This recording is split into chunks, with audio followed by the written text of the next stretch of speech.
이지뱀이 구독과 좋아요. 멋진 아침 뷰를 보면서 저희는 또 테르미니역으로 향합니다. 오늘은 기차를 타고 피렌체에 갈 거거든요. 역시 모닝커피 한잔 해줘야겠죠? 과일, 샐러드, 샌드위치, 또 여러 빵 종류들이 있었는데 기차 안에서 간단하게 요기하려고 크루아상이랑 샌드위치 하나 골랐어요. 전광판 보면서 몇 번 플랫폼으로 가야 하는지 확인하고요. 오늘은 또 다른 이탈리아의 고속기차인 이탈로를 탈 거예요. 이탈로 홈페이지에서 편하게 예약했고요. 일찍 갈수록 좀 더 저렴하다고 하더라고요. 열차 번호 맞는지 한 번 더 확인하고요. 그리고 티켓에 나와 있는 대로 자리를 찾아갔는데 다른 분들이 앉아 계신 거예요. 열차 번호도 똑같고 날짜도 맞는데 순간 너무 당황해서 일단 내렸는데 밖에 계시는 승무원분이 제 티켓을 찍어보시더니 자리가 변경되었다고 새로운 자리를 안내해 주셔서 와서 앉았어요. 와, 진짜 순간 뭐가 잘못됐나 싶어 식은땀이 다 나더라고요. 뒤늦게 확인해보니 좌석이 변경되었다고 메일이 와 있더라고요. 다음부터 이탈리아에서 기차 탈 때는 꼭 확실하게 미리 확인을 해야겠다 싶었습니다. 여기도 휴지통이랑 전기 콘센트가 있었어요. 당연히 USB 포트가 있을 줄 알았는데 없어서 기차에서 충전은 못했어요. 이탈로 기차는 총 4등급으로 나뉘는데요. 저희는 가장 낮은 등급인 스마트의 다음 등급인 프리마 비즈니스를 선택했어요. 한 열에 3명씩 앉는 구조라 좀 더 넓더라고요. 아까 사온 샌드위치 한 입 하고요. 빵에 프로슈트랑 치즈만 들어있는데도 꽤 맛있더라고요. 그리고 승무원분이 차랑 간식도 주고 가셨어요. 서비스가 아주 괜찮네요. 1시간 반 걸려서 피렌체에 도착했어요. 도시가 로마에 비해 무척 쾌적하고 깨끗한 느낌이라 첫인상부터 너무 좋더라고요. 오전에는 피렌체 시내 투어가 있어서 가이드랑 만나기로 한 장소로 걸어가 봅니다. 기차역에서 피렌체 중심부까지 걸어서 이동할 수 있는 거리라 좋더라고요. 예쁜 회전목마가 있는 이곳은 레푸블리카 광장이고요. 이곳에 수백 년의 역사를 가진 커피가게 진리가 있습니다. 지금 가볼까 하다 여유있게 즐기고 싶어 이따 오기로 하고 일단 패스합니다. 피렌체의 길바닥도 로마보다 훨씬 고른 것 같고 건물도 거리도 뭔가 훨씬 세련된 느낌이었어요. 역시 부자 도시라 다른가 싶기도 하고요. 과거 메디치 가문이 사용했다던 피렌체의 정치적 중심인 베키오 궁을 지나면 바로 저기 저희가 가이드를 만나기로 한 구찌 가든이 보입니다. 구찌가 바로 여기 피렌체 출신의 대표 명품 브랜드라는 사실 알고 계셨나요? 구찌 가든은 구찌에서 만든 복합문화 공간으로 갤러리아, 레스토랑, 스토어로 이루어져 있는 곳이라고 하네요. 가이드를 만났어요. 마이 리얼 트립에서 예약한 소규모 투어였는데 저희 포함 5명이 함께 했어요. 처음으로 온 이곳은 이탈리아 문학의 아버지라 불리는 단테의 집이에요. 실제 여기 딱 살았다고 보기보다는 그 사람의 작품에서 집을 묘사한 걸 봤을 때 아마 이쯤일 것이다 라고 생각하고 기념관을 만든 거라고 하더라고요. 이제 그 유명한 피렌체 대성당 두오모를 마주합니다. 한쪽에 두오모 돔의 초기 설계를 담당했던 아르놀포 디 캄비오 동상과 돔의 실제 설계와 건설을 이끈 필리포 브루넬레스키 동상이 있었어요. 당시 혁신적인 기술로 돔을 완성해 지금까지도 엄청난 존경을 받고 있죠. 짜잔! 그 엄청난 규모와 아름다움에 정말 입이 떡 벌어졌어요. 고등학교 때 본 영화 냉정과 열정 사이에 나오던 그 두오모가 내 앞에 있다니. 이건 뭐 카메라에 어떻게 다 담을 수도 없어요. 이쪽 저쪽 다양한 각도에서 보고요. 가까이에서 보면 저 하나하나 섬세한 조각에 또 한 번 놀라고요. 그리고 대성당 옆에 산 조바니 세례당과 그곳에 있는 천국의 문도 보았지요. 아까 못 가고 지나친 카페 진리. 가이드님도 여기 커피랑 디저트가 정말 맛있다고 꼭 먹어보라고 하셨어요. 테이블을 잡으면 돈을 추가로 내야 하니까 여기 바에 서서 커피를 기다렸다 마셔요. 카푸치노랑 마론 글라세라고 밤을 설탕 시럽에 담가 만든 디저트 하나 같이 먹었는데요. 와, 진짜 맛있었어요. 저거 하나에 3.5유로라 진짜 비싸긴 했는데 저건 진짜 더 못 먹은 게 너무 아쉽고 계속 생각나더라고요.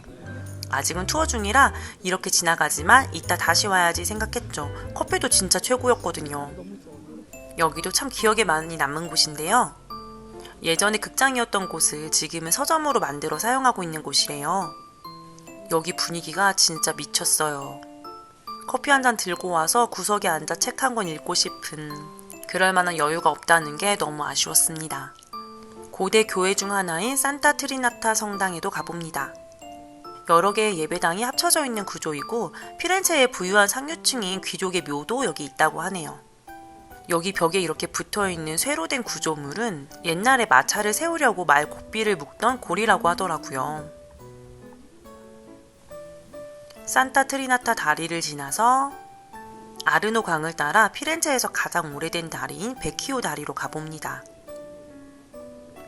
베키오 다리에는 과거 금세 공상들이 자리 잡으면서 현재는 보석 상점이 다리 위에 줄지어 있게 되었다는데요. 요즘 금값이 너무 비싸서 들어가 볼 엄두도 못 내겠더라고요. 베키오 다리에서 보는 경치가 정말 아름다웠어요. 볼수록 정말 매력 넘치는 도시 피렌체네요. 여기는 우피치 미술관이에요.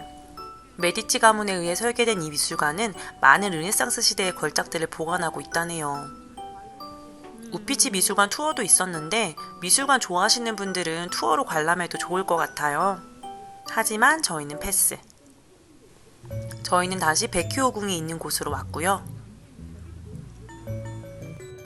베키오궁의 일부는 시청으로 사용되고 있다는데 오늘 무슨 행사가 있는지 경찰들이 쫙 깔려있더라고요. 피렌체의 역사와 문학, 예술 등 다양한 이야기를 들은 즐거운 투어였습니다. 점심 먹으러 왔어요. 드디어 티본 스테이크의 도시 피렌체에서 스테이크를 먹는군요. 깔끔하고 고급진 분위기가 너무 좋았고요. 저희는 오기 전에 바로 더 포크라는 요플로 예약하고 왔어요. 시간대마다 할인율이 다른데 저희는 어플 예약으로 20% 할인받을 수 있었답니다. 식전빵도 너무 맛있네요. 해산물 파스타랑 하우스 샐러드 사이드로 하나 시켰고요. 그리고 티본 스테이크 1.5kg 시켰는데 양이 많긴 하더라고요. 고기는 미디움 레어로다가 이분하게 잘 익었네요. 와인 한잔 해야 할 것 같아서 작은 병으로 하나 시켰어요. 와인도 너무 맛있고요. 정말 모든 것이 완벽했어요. 파스타도 맛있고요. 배가 불러서 다 먹지 못한 스테이크가 아른거리네요. 저희는 점심을 먹고 그 유명한 천연 화장품을 파는 약국 산타마리아 노벨라 본점을 향해 갑니다. 산타마리아 노벨라 성당도 저기 보이고요. 이곳이 바로 세계 최초의 약국이었다는 산타마리아 노벨라 본점이에요. 1221년부터라니 어마어마하죠. 이제 곧 연말이라 크리스마스 분위기 물씬 나더라고요. 우리나라에서는 배우 고현정 크림 덕분에 유명해졌다고 하는데요. 도미니크의 수도사들의 전통 비법으로 만든 천연 화장품이라는 게 매력적이죠. 가격이 꽤 비싸다고 생각했는데 국내 가격의 3분의 1밖에 안 되는 가격으로 엄청 저렴한 거라고 하더라고요. 비누, 바디용품, 차 등등 종류도 향도 엄청 다양하더라고요. 딱히 끌리는 게 없어서 구매하진 않았지만 즐거운 경험이었습니다. 미켈란젤로 광장에 올라가 뷰를 보거나 피렌체 대성당에 들어가서 쿠폴라 돔에 올라가거나 조토의 종탑을 올라갈 수도 있었는데 저희는 다시 카페 진리에 왔어요. 이번엔 테이블을 잡고 앉았답니다. 지금 생각해보니 무리해서라도 좀 가볼 걸 하는 아쉬움도 남지만 그땐 그냥 여유를 누리고 싶더라고요. 저는 아포가토 시켰는데 와 에스프레소가 맛있으니 맛은 말해 뭐하겠어요. 이탈리아에서 먹은 많은 커피 중 진짜 가장 기억에 남는 곳 같아요. 길 가다가 만난 키코, 가성비 좋은 화장품 브랜드 있는데 사실 로마에서도 몇 번이나 방문했었지요.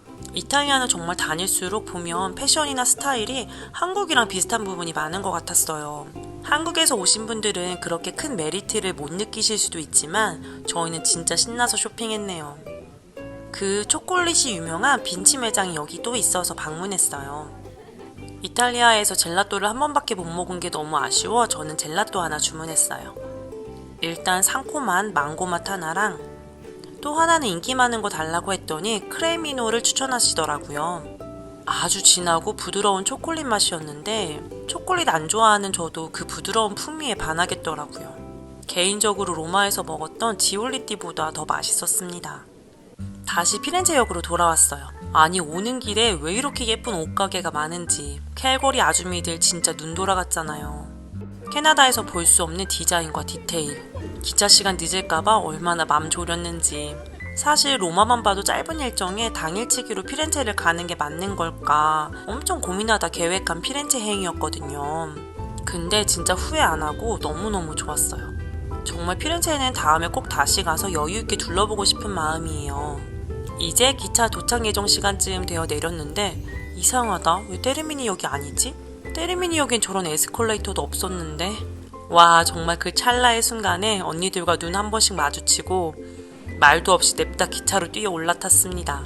이미 기차 문이 대부분 닫혀있고 저쪽에 승무원이 있는 한 칸만 열려있어서 얼마나 열심히 뛰었는지. 기차가 연착되면서 예정 시간보다 늦게 도착했는데 저희는 테르미니 전 역에 잘못 내린 거였어요. 그때만 생각하면 너무 아찔해요. 어쨌든 이렇게 피렌체 당일치기도 성공적으로 마무리했네요. 오늘은 이제 다시 캘거리로 떠나는 날이에요. 아침에 일어나 짐 싸고 호텔 프론트에 시간 맞춰 택시 예약해달라고 요청한 다음에 테르미니역에 왔어요. 이제 아주 우리 동네 역같이 친근한 테르미니역. 간단하게 아침 식사하려고요. 사실 호텔 예약할 때 조식을 추가할 수도 있었는데 저희가 아침 일찍 나가는 날이 좀 많아서 따로 추가하지 않았는데 잘한 선택이었던 것 같아요. 아, 이제 로마를 떠난다니. 로마의 반의 반도 못 본 것 같은데 말이에요. 진짜 이번 여행은 이탈리아 맛배기만 한 것 같고 못 가본 도시도 못 본 곳도 많아서 다음에 꼭 다시 와야 할 것 같아요. 나중에 애들 많이 크면 애들 없이 남편이랑만도 와보고 싶고요. 그때까지 체력 관리를 잘 해야 할 것 같네요. 이제 공항으로 가는 택시 아니에요. 운전하며 휴대폰 메시지 보내는 저 여유. 여전히 적응 안 되는 이탈리아의 운전 문화네요. 이탈리아는 다시 와도 절대 차 렌트는 하지 말아야겠다 다짐했습니다. 공항 도착해서 수속하고 짐 보내요. 보낼 짐 2개 꽉 채워 올렸는데 23kg가 훌쩍 넘어서 캐리어 바닥에 펼쳐놓고 각자 기내용 캐리어로 짐 옮기고 난리가 아니었습니다. 근데 다행히 오늘 만석이라 기내에 짐 실을 자리가 넉넉지 않을 것 같아 기내용 캐리어를 무료로 체크인해 주신 데서 짐을 다 보낼 수 있었어요. 그래서 정말 덕분에 편하게 수속하고 면세점 구경도 할 수 있었답니다. 그리고 여기서 편하고 빠르게 기계로 텍스 리턴도 가능했습니다. 짐 검사도 수속도 정말 일사천리로 끝내고 들어왔고요. 저는 이탈리아에서 올리브를 못 먹은 게 너무 아쉬워서 면세점에서 올리브 마리네이드를 샀는데 진짜 맛있더라고요. 이탈리안 마켓 가서 비슷한 거 찾아봐야겠다 싶었어요. 식사하러 일본 라멘집을 찾아왔습니다. 와, 진짜 한식 너무 땡겼거든요. 한식은 아니지만 이거라도 어디냐 진짜. 가게마다 다 피자, 파스타, 샌드위치만 팔고요. 이 가게 찾았을 때 정말 유레카였어요. 뜨끈하게 한 그릇씩 싹 비워주고요. 여기 그 남부 투어 때 맛있게 먹었던 킴보 커피가 있어서 커피 한잔 해요. 여기도 역시 커피 비는 따로 팔지 않더라고요. 이제 게이트 찾아가요. 역시 갈 때도 트레인 타고 이동해야 하더라고요. 게이트 번호가 너무 늦게 떠서 보딩 시간 딱 맞춰 도착했어요. 잘 있거라 로마야. 나는 간다. 이탈리아 갈 때는 9시간 좀 넘는 시간이었는데 돌아오는 시간은 확실히 좀 더 걸리네요. 와, 근데 이륙하는 데까지 시간이 꽤 걸려서 좀 많이 지연되긴 했었어요. 맥주를 시켰는데 순간 나는 왜 이탈리아 맥주를 기대했던가. 아, 이거 캐나다 항공이었지? 라는 생각이 번뜩 하더라고요. 첫 번째 식사로는 라비올리 나왔고요. 역시 입맛에 잘 맞아요. 두 번째 식사는 리조또 같은 거였어요. 이것도 아주 맛이 괜찮던걸요. 이제 캘거리까지 35분 남았네요. 비행기 타고 초반에 좀 졸려서 자고 쭉 안 자고 왔거든요. 그래서 전 캘거리 가서 시차 적응 완전 바로 할 줄 알았는데 초저녁부터 잠들어서 새벽 4시에 일어나고 적응하는데 시간이 꽤 걸렸답니다. 휴대폰 유심도 다시 캐나다 걸로 바꿔주고요. 구매했던 데이터가 워낙 넉넉했어서 이탈리아 여행에서 반도 안 쓴 것 같더라고요. 캘거리 도착했어요. 걱정도 많았고 중간에 이런저런 위기도 있었지만 그래도 대부분 순조롭게 여행을 마쳐서 정말 다행이었지요. 영상 편집을 다 끝낸 이 순간에도 내가 진짜 갔다 온 게 맞나 싶은 정말 꿈 같았던 여행이었습니다. 시청해주시고 함께 랜선으로 여행해주신 여러분께 감사드려요.